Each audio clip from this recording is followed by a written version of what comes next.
Kenapa penting simpan emas?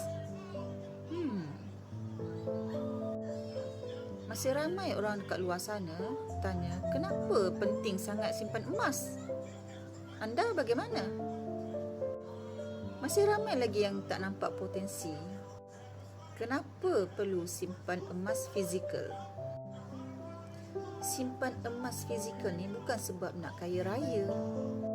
Sebenarnya bertujuan untuk kita kekal untuk mempunyai kuasa membeli. Dalam keadaan ekonomi yang paling mencabar ni, penting untuk kita memiliki aset seperti rumah. Selain daripada itu, emas juga boleh dikumpul sebagai aset untuk membeli rumah. Bezanya, rumah susah nak dicairkan. Kadang-kadang tu nak cairkan rumah tu ambil masa setahun, mungkin lebih daripada setahun. Tapi kalau kita ada emas fizikal, bila masa saja kita boleh jual, kan? Emas ni dilihat sebagai penyelamat keuangan serta pelindung harta.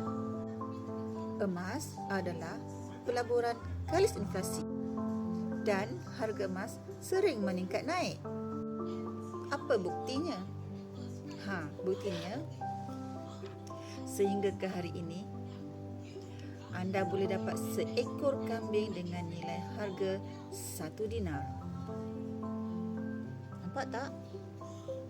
1 dinar. Ini adalah kepingan 1 dinar. Nilai seekor kambing ni yang bersama dengan 1 dinar emas hampir sama dengan nilai harga pada 1400 tahun yang lalu. Ada 7 sebab kenapa kita perlu simpan emas sebagai jangka masa panjang, pelaburan masa panjang. Yang pertama, untuk melindungi inflasi. Bukan hanya sekadar negara saja, tapi emas juga dapat melindungi ekonomi keluarga anda. Ia mampu untuk menyaingi kadar inflasi dan berupaya untuk melindungi kejatuhan nilai mata wang. Yang kedua, dapat mengekalkan kuasa beli.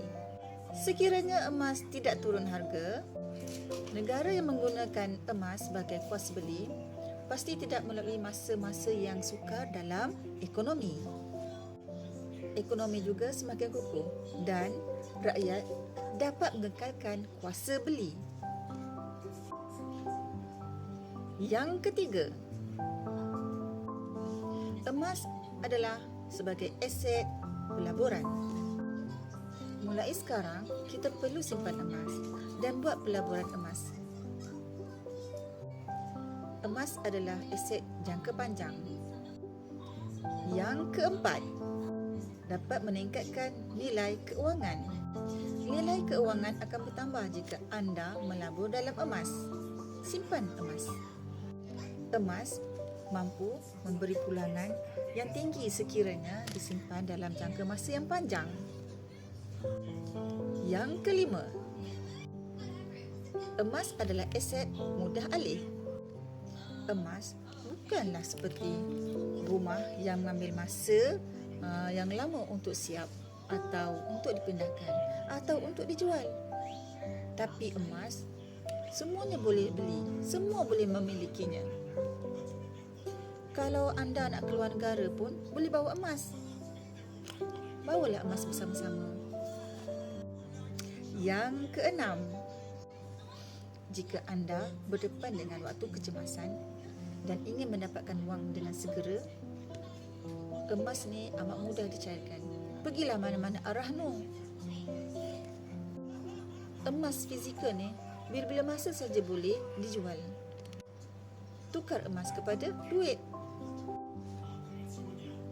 Yang ketujuh, emas tidak boleh dimanipulasi.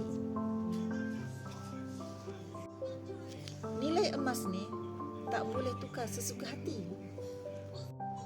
Nilai emas ni melibatkan seluruh dunia. reputasi emas ni sangat hebat dan menguntungkan. Emas ni dapat menyelamatkan ekonomi kewangan kita dan nilai duit kita pada masa akan datang. So, mulai sekarang, belilah emas, simpan emas sebagai aset pelaburan masa depan.